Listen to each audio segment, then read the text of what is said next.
If you are looking for leadership inspiration and transforming potential into peak performance, this is the episode you want to listen to. Welcome to Top Rated Gym, the podcast that helps ambitious gym owners build profitable and sustainable fitness businesses. I'm your host, Andres Vijovic, and with every episode, we deliver actionable insights, expert advices, and success stories to help you grow your membership business and achieve financial stability, even if you've struggled with marketing challenges, operational overwhelm, or financial limitations in the past. Today, we have a special guest, guys. It's Charlie Graves, CEO of Athletic Republic, a leading franchise for sports performance training and adult fitness. Athletic Republic has over 100 training centers across North America, Japan, Australia, and has helped transform the potential of more than 2 million athletes through their evidence-based sport performance training program. As a CEO, Charlie's mission is to help athletes of all ages reach their full potential and transform that potential into peak performance.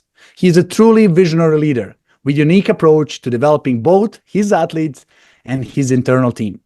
This is can't miss episode for any gym owner looking to build a world-class team and unlock full potential of their business. Please join me in welcoming Charlie Graves to the Top Rated Gym podcast. Welcome to the show, Charlie. I'm glad to be here. What a gracious introduction. Thank you. I need you to do that in front of my wife and dates, please, It's all true, my friend. It's all true.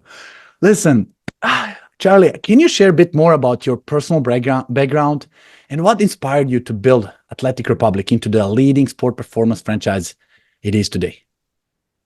I think at the heart, all of us have an inner athlete in us, some more competitive than others. And I think for me, I grew up in a sports-minded family with brothers that all wanted to be better. Parents that really pushed you to be better. It wasn't always about winning. It was just about being there and improving. I ended up going on to college and I was a world-class swimmer. I got caught in the 80 boycott. I was third in the world going into the 80 Olympics when the US boycotted the Russian Games. Rather than sitting back, I started running and trying to keep the weight off and found that I actually had a pretty good engine for running. Entered my first triathlon, the Ironman. My first marathon was the Ironman. I just bought a bike and I did my first Ironman shortly after that. Did well enough to attract the attention of a couple of sponsors and quit my day job and became, as my parents said, on the World Pro Leisure Tour, where I traveled the world swimming, biking, and running. Became 5th ranked in the world in triathlon. So 2 top 10 competitive sports. On the way to negotiate my Nike contract, one of my training partners was with me and he says, I seem to know what you're doing and I really don't. And would you sit in on my negotiations? And I said, yeah, I'll be happy to. I'll say no to everything until you say yes. And we walked out of there with about 10 times more money than we thought. And Mark Allen went on to become a 6-time world Ironman champion and became my first client as a sports marketer. Ended up starting a sports marketing company out of that one relationship. And one day meeting with AT&T, trying to pitch him as a long distance salesman, saying, long distance runner, long distance pitch back in the hardline days. They said, no, we want to own our own TV show. And so this is way before reality television. And I created an event for them. We went to CBS, packaged up, cut a deal with AT&T that said, you and I split the profits 50-50, you cover all the expenses. And next thing I know, I'm in the TV production business. And that ran for 10 years, where I produced programming for ABC, NBC, CBS, ESPN, all over the world. So my sports background has been deep. All of a sudden now I get catapulted in. I sold the company, ended up in General Growth Properties, the real estate REIT, became a C-suite, executive level EVP with them. Got stepped over as a C-suite exec and got hired as a CEO for a sports flooring business, brought me out here to Utah, sold that for private equity. And then I ended up meeting John Frappier, the founder of Frappier Acceleration Sports Training, and then bought this business. So in a nutshell, that's my career. Whoa, man, you're really living your mission. It's not a theory. You're really unlocking that potential and taking charge and really, really putting it in action. So Yeah, let's I talk about think, your mission. and you can see it from small business when you're, mobilizing people around the world, whether it was when I was doing TV production, that people didn't work, they worked with me, but not for me, Mm, to a Fortune 500 company where you've got, shopping malls all over the United States, and I was running ones around the world as well. And, again, trying to help the people be better. You can't mm, do their jobs for them. You have to help them and marshal the resources to help get out of the way so they can be successful. And then now today in the franchising world, I've got locations across the United States that with really capable owners, and my job is again helping them improve, get better, reach their full potential. And whether it's the corporate staff or my franchise operators, the mission has always been the same: mm. helping people improve. Whether it's the athletes that are trying to get to the next level, get off the bench, get into the starting lineup, find their way to a college scholarship, or my Mm, franchisees that are trying to reach their dreams of independence and things like that, that it's all about trying to give them the resources and give them the mm. tools, the education to be able to be successful. And then every Charlie, one of them, if you look at it, what makes a successful someone's success? You got it, Andre. I have it. It's attitude. yes. It's not about it's not about your skills and it's not about your knowledge. It starts with the right attitude. And if you got the right attitude, you can do damn near anything. And you said something, I see that as a pattern with when I'm talking to successful leaders. How you do anything is how you do everything. You started very young, breaking through limitations, setting the high expectations for yourself. And early in your career, when you didn't even think about being a CEO or a leader at this scale, you just take the challenge, you dominate it, and you move on. And the next one, it was the same. So it's about mindset, attitude, saying, hey, how I do this is how I do everything. Now you're teaching others how to cross-pollinate that into their lives. Talking about your mission, transforming potential into performance. When you said that first time, last time we spoke, I'm like, this is so powerful. How can I steal this? And then I met with your team, and they have this in their wall printed out. Like your core values are on the Zoom meeting when everybody's seeing them. That's right. Like first thing you said, I want to understand how you unpack this. Can you unpack this a little bit more? Like what does this mean in practice for athletes, franchises, or maybe your internal team you work with? Well, franchising is a great example of this. So I've got some of my centers are top performers and some are not top performers. Same Mm, product, same brand, same education, same marketing, same resources, all the same. What's the difference? mm, The yeah, difference we is know the that. owner. It's the Yeah. difference is how they bring culture to life. So Mm, transform potential into performance is a culture statement.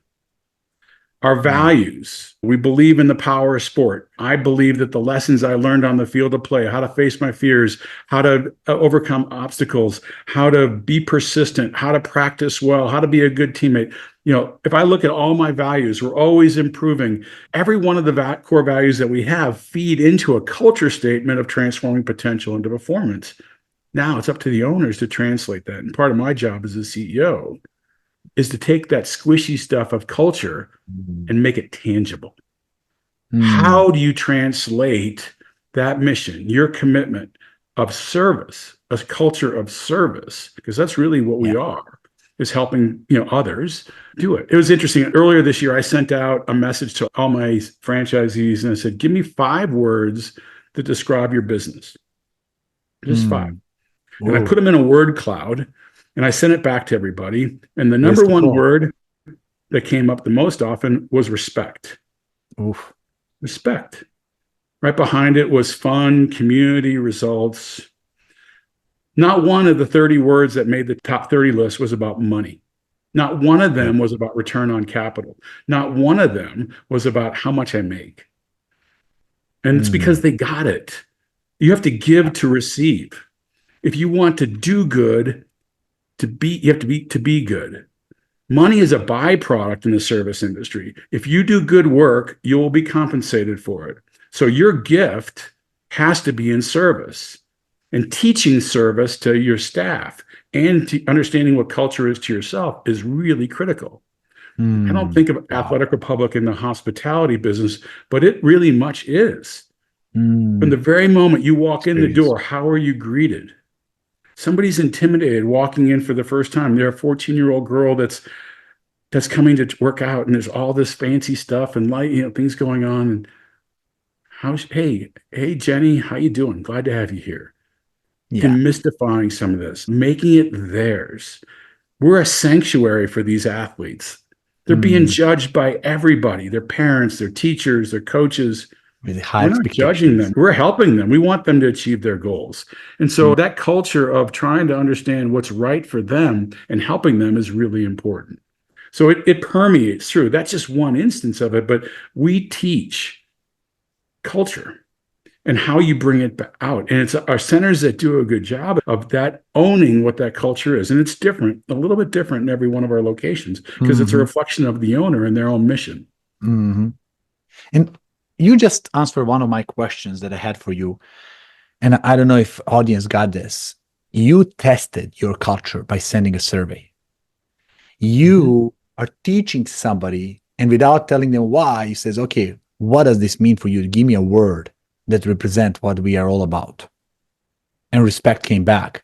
And this is how you guys who are listening this can test your culture in your employees, in your franchises, and even your members to see if they got it.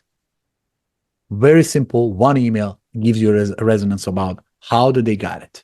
And if they're all over the place, if they're talking about money, where's my money? How do I do this?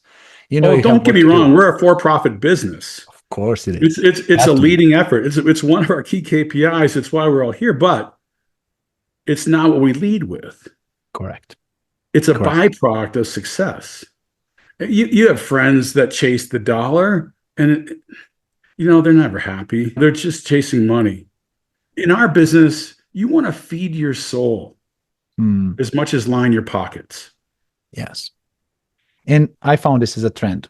Trust me, I've been to franchises conferences, invited as speakers. When they open a conference saying, and that's one of the most struggling franchises that can barely keep the franchise open. And I remember now what their opening is. It says, what business are we in? And everybody says, we're in membership business, thinking like we just sell membership. And yes, we end up serving people with the fitness exercises. And that gives you a totally wrong approach. If you do something from the love, from the passion, you didn't go to Olympics to make money. You didn't go to triathlon to say, hey, I'm going to make a cash out of it. You didn't put yourself, but that brought you into the TV station. That brought you into the series of events. That's what people recognize as a true leadership. And of course, we have to make this as a business, because otherwise we wouldn't be able to serve masses. 2 million people wouldn't be experiencing your services unless there's a monetary participation into that. Has to be part of it. I love it. But the outcome, they have to get better. Yeah. We all want to get better. Isn't that part of anybody that you're a friend with, anybody that you connect with, if that's not part of their DNA is I'm always improving, you're not very interested in that person, right? And that's who it comes to us. The person that's just complacent and say, I'm good enough, that's not who's coming to Athletic Republic, either as a franchisee or as an athlete. The one that says, I can do more. The one that says, I can get better. The one says that I'm committed to improving and I want to get there. I hated when coaches say, what's your goal for the season? I'm like, why do I have to put a limit on that? Why? I could be a lot. Why is that target enough? Why can't I just be the best I can be? And I'm committed to that. It's nice to have interim goals and horizons to see that you're improving, but sometimes goals are limiting. We have a mission. You got to measure it, and you are so good in measuring. Oh my God, I would love to tell a little bit about what you did on that side. It's freaking impressive. When it comes to measuring athletes, measuring performance, you invest massively in the software on your own to get control over that, because nobody in the world serves it, and nobody serves it to take a charge, and you create a system. It doesn't exist. Who cares? I'm on it. So don't give yourself excuse, I cannot do it because it doesn't exist. Nobody offers it. Charlie here did something very unique. Would you mind sharing a little bit about your choice to go and build the software that you guys use internally?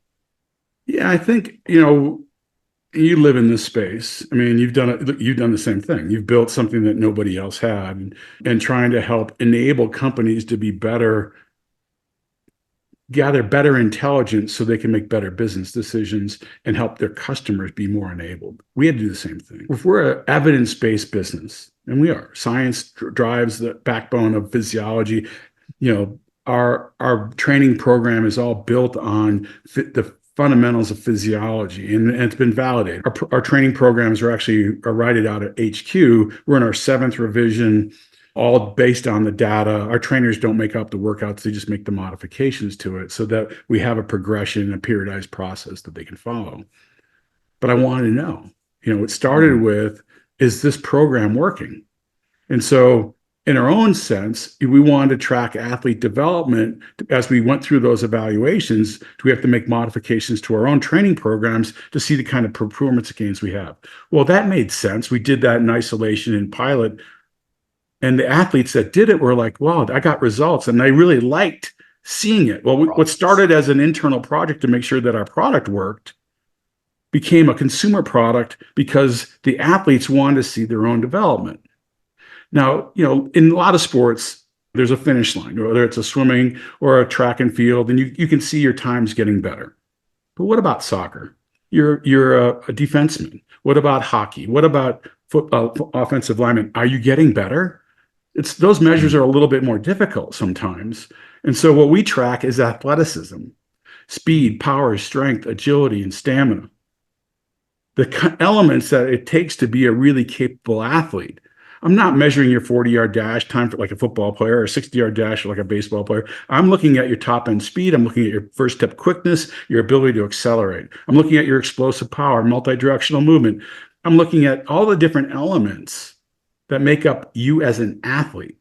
Well, those measures didn't exist, and certainly that database didn't exist. So we built a system that allowed us to be able to compile that intelligence, speed, power, agility, strength, and stamina, and understand how an athlete's improving. And just like the ones that went through our pilot, every month now they get tested, and so they can see how they're progressing. So the athlete gets to see on the app every month how they're improving each of those 5 categories, and so do their parents. So they know they're getting value out of this and that their training IQ is improving, because if you know what you need to do to get better, you're gonna work harder. I was a world-class swimmer, and I had no idea what it took for me to get better because I always listened to my coaches.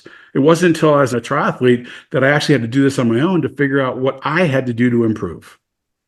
And recognize weaknesses, recognize the progress. This is one of the biggest motivators for us is progress. Growth equals happiness. The moment you stop growing, even psychology, thinking you're not developing, it drains the motivation out. And the fact that they see the measurements, even in one of these 5 areas, it's making progress, is great. And they know what they need to work on when they see there's no progress. What gets measured gets improved. A lot of people, like you said, measuring this late outcomes instead of measuring inputs, leading indicators that leads to the results.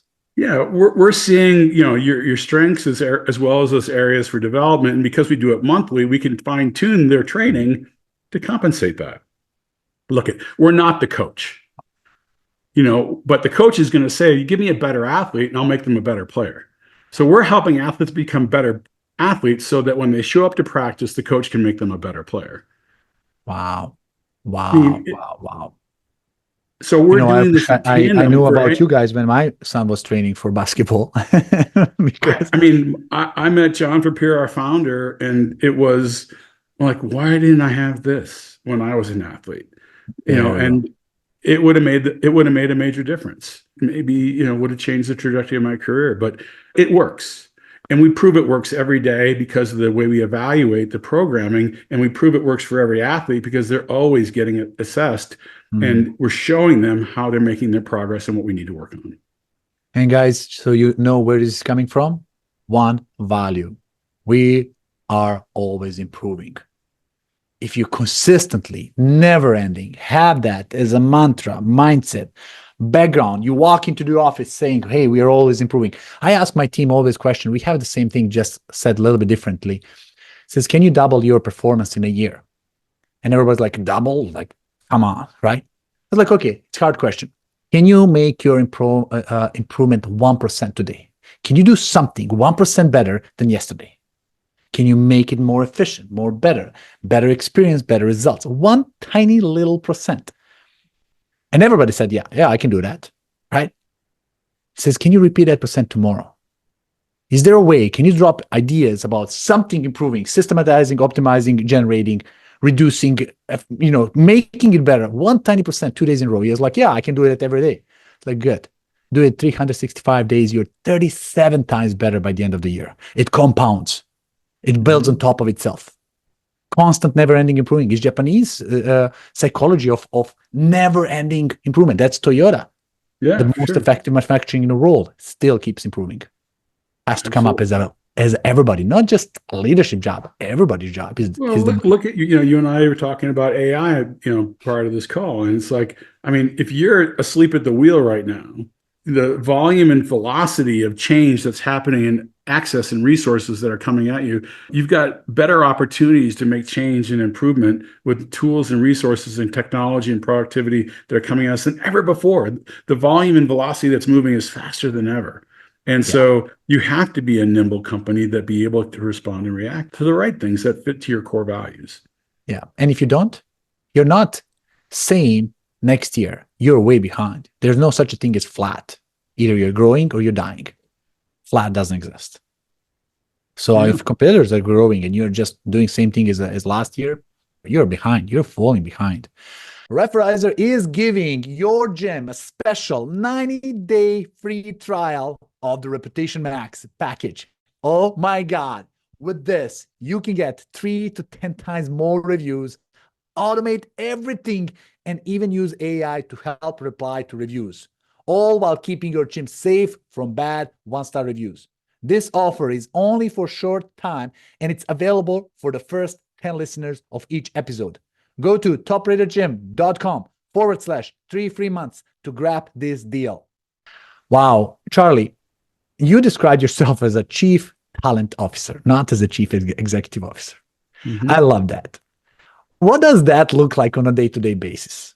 How do you approach hiring, developing, and retaining talent across your organizations? Because that's such a critical part of everything. Who do you work with internally? It's back to sports. You can't win without a good team. Certainly, it certainly makes things easier. And so as a chief talent officer, if I bring the right people into my organization, I have a better chance to win. And so I have to, as a CEO, I have to clear the decks to be able to dedicate time and counter hire for me to offset some of the responsibilities I have so that I have time to hire. I lead franchise development. I talk to franchise prospects all the time. They're never talking to the CEO. They're talking to a franchise broker, a franchise development person that's paid a commission to sell them a franchise. I don't get paid a commission. I don't sell franchises. As a CEO, my job is to open successful training centers. I don't get paid to sell them. I get paid to open successful operators. So I use the opportunity in FranDev to evaluate the candidate as much as they're evaluating me. And if I get a candidate that's not a good fit, I'm just going to tell them, I don't think this is the right thing for you. I had somebody the other day that said that I got through my first pitch, and I start with values and culture. And he was completely confused. He says, I don't understand your values. One of them is that we value sportsmanship.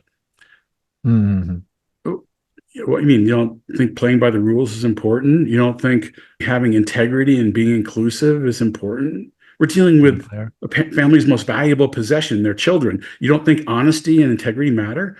Oh, yeah, I guess. I'm like, what else are you looking at? He goes, well, I'm looking at donut shops or maybe this. I'm like, you know what? This is a good time for you to go do donut shops. I like donuts. You should go do that. And so I use the opportunity in FranDev to help figure out if this candidate's a good fit for us. And so if they're making the kind of investment in Athletic Republic, I would think they'd want to talk to the CEO to make sure that the vision for the company is aligning with theirs, that the culture's a fit. And so rather than leaving up to somebody that's getting paid a commission to hustle you a franchise, that's not what I'm looking for.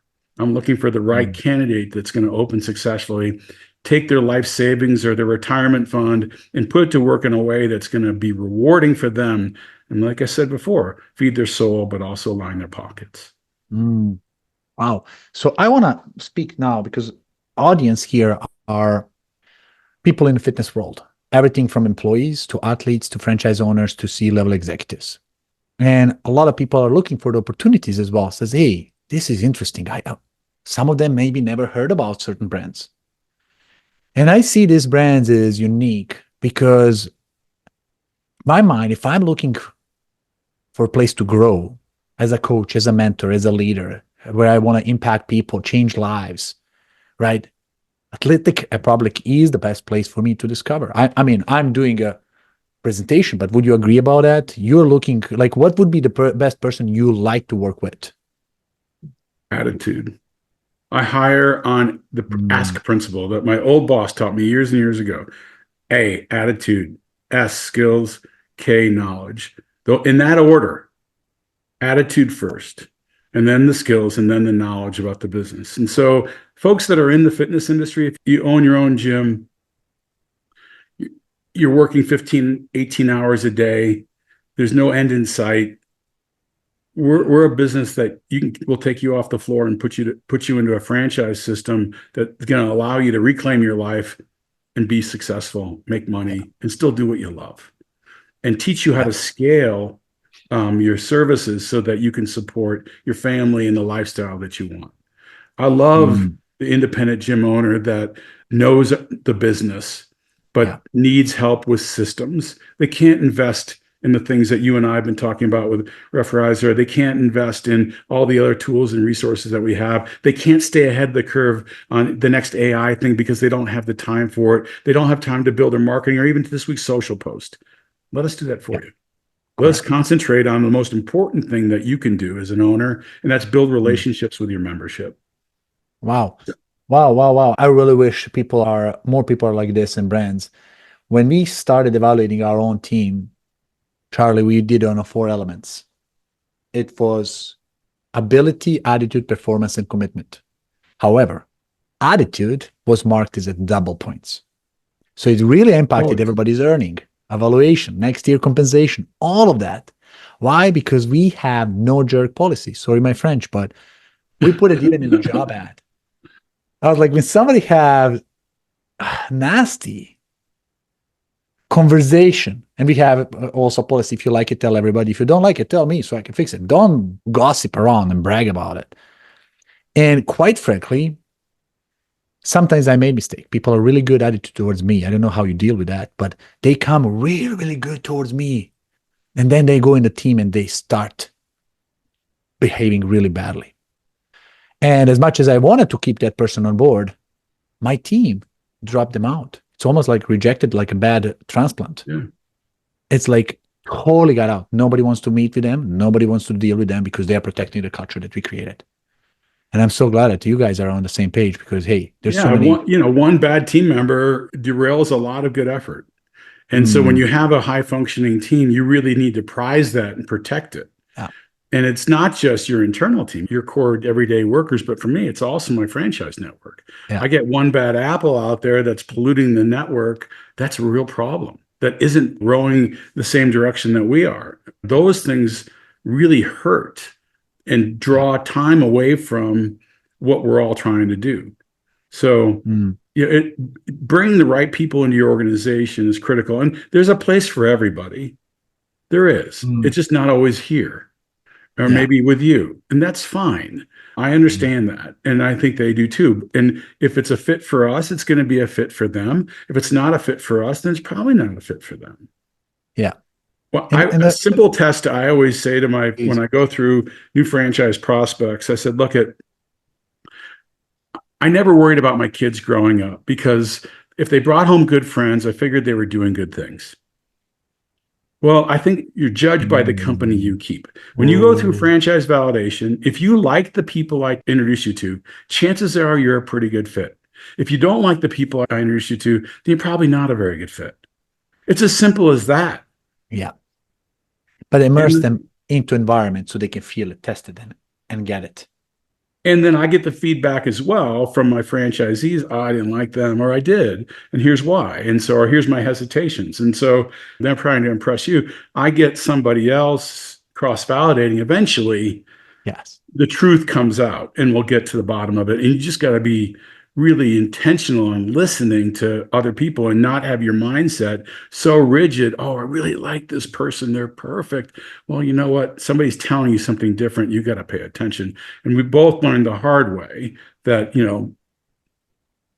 other people know as much as we do and we got to listen to them. Yes, it's all about choice, guys. You might have a choice of bringing somebody who's such a great portfolio, expertise, background, knowledge, performance, but has so full of Education, you themselves and name it. ego and doesn't want to listen. And it's just has one way. It's like, you gotta say no. Ego is It's going to hard. cost you later on a lot more. Some good players will leave because of some bad players coming in, getting off the bus. That It's brings true. another challenge, Charlie. And I don't know, I would love to see how you solve that.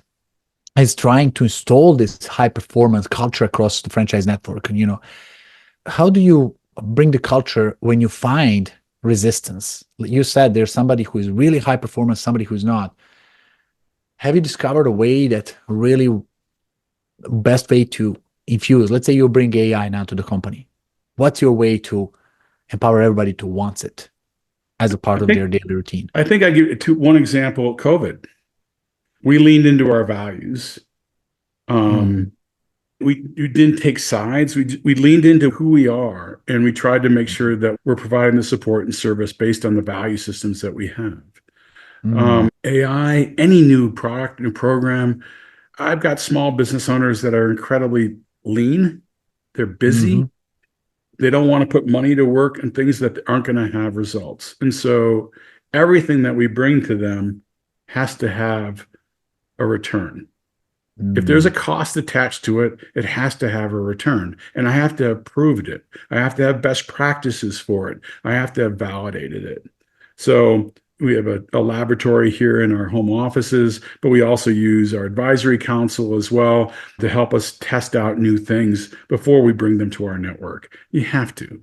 I mean, it's wow. not fair to do You hold your mass integrity with that. rollouts without having a game plan. They don't have Mm, time to teach me how to do this. I have to invest the time up front to make it work. Now, look at not everything I do is successful. If I get a 70% success rate, that's a win. And I'm not asking for my network to invest in development. That's my job. That's my mm, job as a franchisor is to stay ahead of the curve. And not everything works, mm. and nor should it. Yeah. Not every great idea has a place that you can scale. Not every great idea generates the returns against the expense. Not every great idea makes it to the market. Okay, Mm, that's on me. But the ones that do, 70% of the time, then we want you to execute to it because it does have the reasonable inputs. And so my job as a CEO is to help prioritize. We can't do everything. We're a small company. So we pick the things that are the right things for us. They're going to have the greatest impact, that are solving the greatest need or addressing the highest point of pain. We test those out. We build a business case for it and then continue to refine it as it comes through market. mm. Wow. Now, So pretty much you are leading with your integrity. Again, you don't expose them to something that they are guinea pigs of your research. You take the time to discover what works and what doesn't. And then when it comes to introduction to your locations and partners and franchisees, say, guys, this is what we did. This is what it works. This is why you should take it. Go with it. So again, you bring that trust of knowing, like, I'm not giving you something to teach me so I can use it. A lot of other brands are doing opposite way. Let's try to find something that works from the locations. Once they figure out, we'll cross-pollinate it. there's no silver bullets. There's no home run shots. I'm really happy with singles. Yeah. hit a lot of singles, I'm going to score a lot of runs. I think a lot of people look at these great ideas and think that this is going to be the game changer in our business. Or, you know what? If I can hit, like to your point about 1%, if I can hit a single every week, every month, that's putting a lot of men on base. And that's making a big difference because my network's going to score with that. Mm. And you are one of those brands that's already doing international. The US is such a huge market, but you decided to go outside of the US. How did that came to realization? It was It's a just bold move. opportunistic. It was just opportunistic. We had a young man was at the University of Washington, had met John Frappier during a seminar that he'd spoken there at the kinesiology school, really liked it, went to work in one of our centers and loved it so much when he went back to Japan, he opened his first location. Total Workout, our affiliate in Japan, is now in Roppongi Hills, which is the Rodeo Drive of Japan, highest rent district in the country as a retail location. And it's servicing celebrities and business leaders and athletes in Japan. It's an amazing story what Kevin has done. And he's built on our backbone, his own ideas to really bring sports training into their culture, and now has 3 locations in Japan. Just an amazing story. So it was Yeah, recognizing opportunistic. potential. It wasn't us reaching out to them. The same thing happened to Australia. You had somebody that was here in the States, saw it, loved it, very entrepreneurial guy, and said, I want to do this too. And so that's how we start putting a beachfront in Australia, and that'll continue to grow. And we're looking to expand into Canada this next year. Yeah, but you could say like, no, this is not our target market. Sorry, we are not expanding. It can be so much headache. But you said, okay, this is opportunity. Let's take a charge. Let's do it. No, I said, this is the right person. This is the right person with the right attitude. I believe in them and I'm banking on them. I bought into the person, not the market. Beautiful. And with the right people, you can do anything because That's it's right. all about team. Wow. Listen, we gotta wrap this up because there's so much knowledge here. And I think we need to have 2 more episodes here to extract part of your brain. I want a quick speed wrap up questions. Leaders are learners. Charlie, you're definitely encyclopedia of leadership skills, and we can have conversations day and night. Give me a resource. Where do you get your knowledge resource? Can you recommend book, podcast, seminar, conference, something that you like? I think first off, you have to find you have to kind of find what's resonates with you. I read, I listen. There isn't one thing that I do that I can say is the absolute, but I read every day. I digest podcasts while I'm working out on my own. You got to do it and take pieces of it. Take one thing out of every one of those things and say, okay, how do I monetize that? Develop your own mantra. Develop your own mantra. What is it that's gonna be your brand? And then be true to it. Everybody's unique. Everybody's fantastic at something. You are the best at something in the world. What is it? What makes you so unique? Build on that base. Be the best at that. People say, okay, I'm going to go wide and thin across all these skill sets. Why can't you go do a little of that, but also go really deep into some expertise as well? Be the best at this. Pick what it is that you love, what you're good at, what you want to do. And dig deeper. And find that inspiration, wherever it comes from, and invest in it and go for it. And be the best at it. I think that's my advice. And I think there it's not a book, it's a mindset or resources. Or go after resource. I love it. But there's a couple. I love Seth Godin every morning. His words of inspiration I always find great. I love Guy Kawasaki, the former Apple fellow that has been a prolific speaker and book writer. I think he's absolute. I even like Jeffrey Gitomer, sales guy that started with customers love to buy but hate to be sold. I think there's tons of people out there that are great and inspirational that can give you direction as to what you want.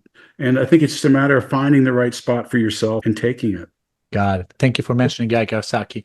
I was a really good employee in one company 16 years ago. And after I finished his book, I quit his job and I started my business. Literally, I wrote resignation letter like that. Totally got me. I've gotten to know a guy, he's a phenomenal hockey nut and really great person too. Now, the last really wrap up is people now are curious, interested, knowing about Athletic Republic.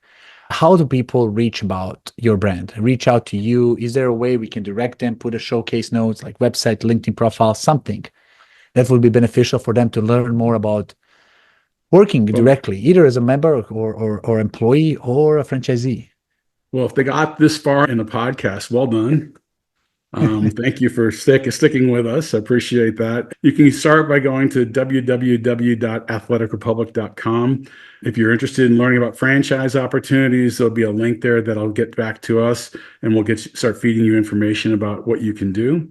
If you're interested in training in one of our centers, we offer every athlete a free training trial. Come in for a free trial. Check it out. Again, hit the link for a center closest to you. Come in for a free workout and see if it's something that fits, well, either as an adult or one of your kids. Please come in, check us out. Beautiful. Have an experience. And I want to say on behalf of this community, Charlie, you're incredible. I absolutely appreciate your wisdom, your mentorship, your incredible session today with all of us, sharing without limitation, without holding anything back.